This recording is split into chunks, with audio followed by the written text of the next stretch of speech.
Kahit malakas ang ulan, wala pa ding suspension. Wala pa ding suspension? O anak, pumasok ka na. Ayoko, Nay. Magsususpend din naman. Ang tamad mo talaga. Kaya ka bumabagsak eh. Pumasok ka na. Sige na nga, papasok na ako. Oh, be, napatawag ka. Lakas ng ulan, be. Papasok ka ba? Wala pa suspension, di ba? Huwag na natin hintayin mag-suspend, be. Huwag na tayo pumasok.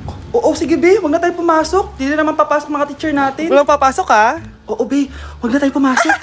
Hello, pre. Nasaan na kayo? Papunta na ako ng classroom. Nasa bahay kami, pre. Anong ginagawa mo dyan? Ha? Bakit nasa bahay kayo? Di ka ba updated? Suspended na daw yung klase. Basa-basa ka kasi. Bakit kayo lang nag-suspend? Nakapag-swimming na ako dito, oh. Good morning, class. Nasaan yung mga estudyante ko? Alis na nga ako. Present po, ma'am.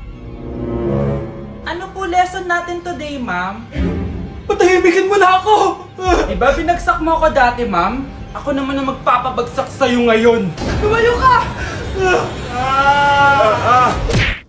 Delivery po. Anong delivery? Parang wala naman ako in-order, kuya. Nakasulat po dito, Susan. Kayo po ba yun, ma'am? Oo. Sige, baka nakalimutan ko lang. Nay, ano po yan? Cellphone? Di ba mahal to? Opo, Nay. Paano ka nakabili niyan? Siguro nanalo ng raffle si nanay. Nay? Oo, anak. Bakit? Nabalitaan niyo na ba, Nay? Uso yung mga scammer ngayon. Totoo ba? Grabe na talaga ngayon, anak. Sabi sa nakita ko, Nay, nang scam daw siya ng mamahaling cellphone gamit ang credit card ng ibang tao. At ito pa yung malala, Nay. Nang scam daw din siya ng pera. Delivery po. May delivery ata, anak. Delivery po. Ikaw na naman, kuya. Susan po ulit, ma'am. Wala naman nga ako in-order. Wala akong magagawa dyan, ma'am. Sa'yo nakapangalan eh. Sige na po, una na ako. Ano na naman laman neto? Pera? Ito ba yung sinasabi ni Scarlett na galing sa scam? Pero bakit sa akin nakapangalan? Anong gagawin ko dito? Hindi naman ako yung scammer. Nay, may naghahanap po sa inyo sa labas. Anak! Sige, pupunta na ako.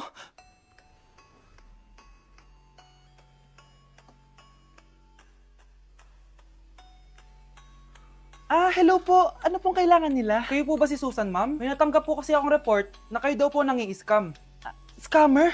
Hindi ako scammer, Ma'am, sa'yo nakapangalan ng mga parcel. Kaya sumama ka na sa amin. Hindi nga ako scammer! Ikukulong ka na namin. Huwag niyo ko ikulong! Hindi ako scammer! Itigil niyo na yan! Hindi si nanay ang scammer.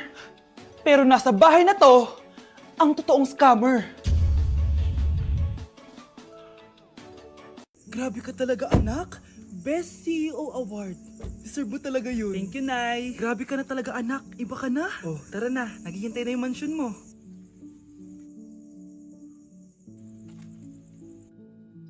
Hoy, ikaw. Wala ka mararating sa buhay. Alam mo kung bakit? Kasi mahirap lang pamilya mo. Ang malas mo naman, pinanganak ka mahirap. Akala mo ba makakaahon kayo sa kahirapan sa pag-aaral mo? Sa panaginip mo. Kaya kung ako sa'yo, mag-drop ka na. Kasi wala ka naman mararating.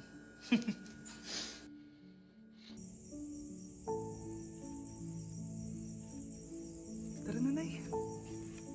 Mga anak ko, I got a new bag! Nay, bumili ka na naman? Ilang araw na tayong walang makain. Tapos inunan mo pa yan? Nay, nagugutom na ako.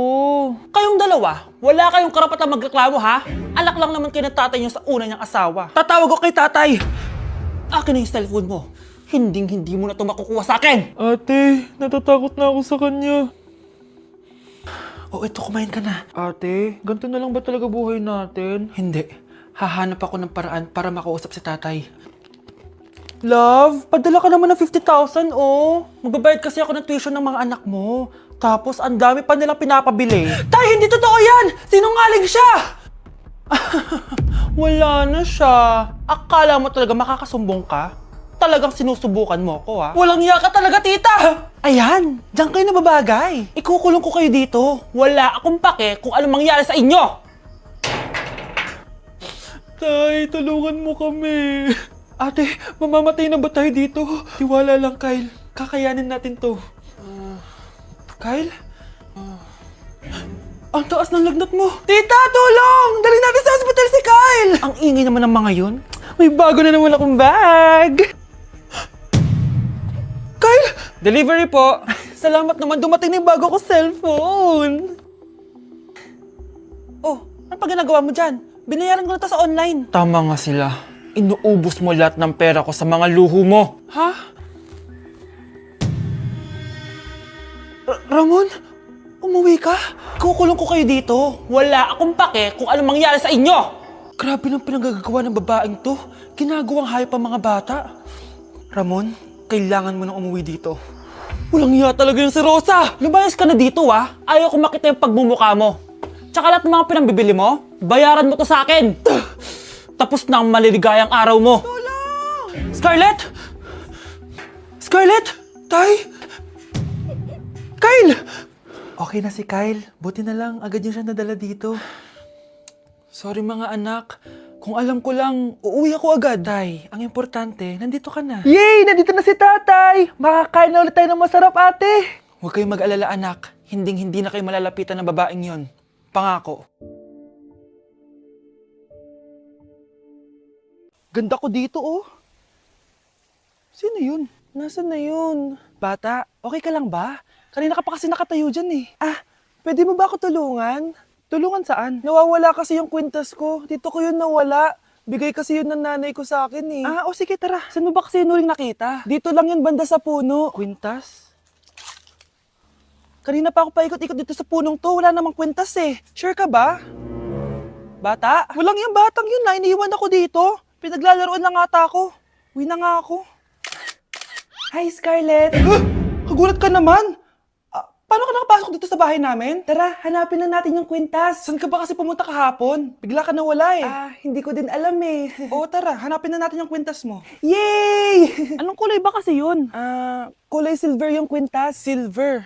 Kanina pa ako naghahanap dito. Parang wala naman silver na kwintas dito. Bata? Iniwan na naman ako. Andito ka lang palang bata ka? Ang ginagawa mo dyan? Nay, hinahanap ko yung kwintas ng batang kasama ko. Umuwi ka na. Magagabi na oh. Sige, Nay. Nay, yan ata yung kwintas na hinahanap ng bata. Ba't nasa iyo yan? Wala to anak. Tara, uwi na tayo. Nay, saan mo ba talaga galing yung kwintas na yan? Itong kwintas na to anak, special to sa akin dahil galing to sa kapatid ko. Kaso, namatay siya nung 9 years old siya. So yung bata kanina, siya yung tita ko na namatay? Oo anak, siya lang ang may favorite sa akin. Mga magulang namin. Ayaw sa akin. Kaya sobrang mahal ko yun, anak. Ang lungkot naman pala, Nay. Sobrang sakit lang. Sorry. Tama na yun, Nay. Nanay mo yung pumatay sa akin, Scarlett.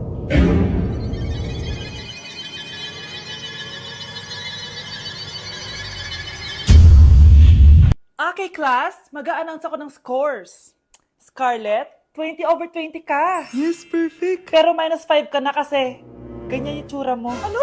Cheska, 15 over 20 ka lang. Hala, hindi siya perfect. Pero dahil may face card ka, plus 5 ka sa akin, kaya perfect ka na. Akala ko din ako perfect eh. Face card never decline. Bakit may plus points yung pagiging face card ni Cheska? Tapos ako may minus? Porket ganito yung tsura ko? Pinagpuyatan ko yung exam na yan. Oops, may bitter dito. Hindi mo naman kasi magigets yun kasi wala ka nun. Hi ate, pabili ako ng kwek-kwek. Nakikita mo ba tong pila na to? Pumila ka! Ay, sorry. Sige, pipila ako. Ate, isa nga pong kwek-kwek. Eto be, libre na lang yan para sa'yo. Thank you ate, you're the best. Ano yun? Ako pinapila mo tapos si Cheska di na pumila. Hindi mo ba alam na VIP dito ang may face card? Bakit? Meron ka ba nun?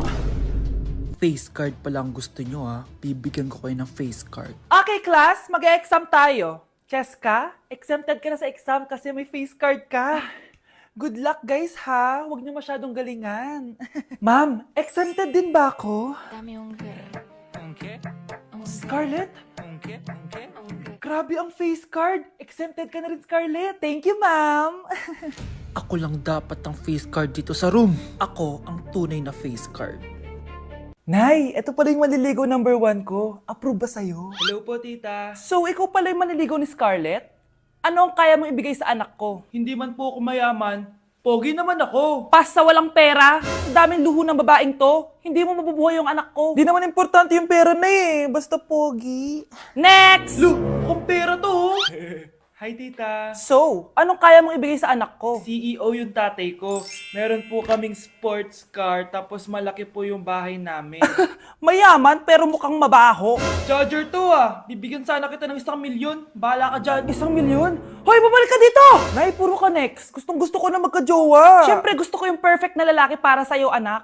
Hello po, tita. Oh, anong kaya mo ibigay sa anak ko? Hindi po ako mayaman, tita, at hindi rin po ako sobrang gwapo. Pero malinis po ako sa katawan, at marunong din po ako maglinis ng bahay at ng mga plato. Wow! Ganito yung gusto ko lalaki para sa'yo, anak. Kaya etong award-winning Wise Cleaner ang gamit ko kasi ito ang the best dishwashing liquid kit. Tara, samahan niyo ako gumawa ng dishwashing liquid. Nabili ko nga pala tong kit na to for only 250 pesos at ito yung mga laman niya. Siyempre, importanteng basahin niyo muna yung instructions. At ayun na nga, nag-umpisa na tayo. Naglagay lang ako ng 14 liters sa timba namin. At ang unang nilagay ko ay itong bubble booster. Susunod ay nilagay ko na rin yung surfactant. So kailangan paikot niyo tong ilagay. O diba, para ka lang nagluluto. Nag-set lang ako ng timer for 20 minutes para hintayin matunaw lahat ng ingredient. Pagkatapos nun ay haluin nyo na mabuti at ilagay nyo na yung premix bottle. So ito pala nabili ko ay calamansi flavor at ito na yung magiging kulay ng dishwashing liquid natin. Nilagay ko na rin pala yung thickener para maging malapot na yung dishwashing liquid natin. Pero dahan-dahan lang guys ha. At ayun, tinakpan ko na at babalikan natin for 24 hours. So mukhang okay na at bumili din ako ng mga bote. Dito ko ilalagay yung mga dishwashing liquid. Naisip ko lang na perfect pala to maging business kasi madali lang gawin at madami ka rin magagawa. Nagprint lang ako ng mga stickers at ayan, pwede na natin siyang ibenta guys. Kung ako tatanungin nyo, super worth it nitong Wise Cleaner. Perfect! Anak, pakasalan mo na to.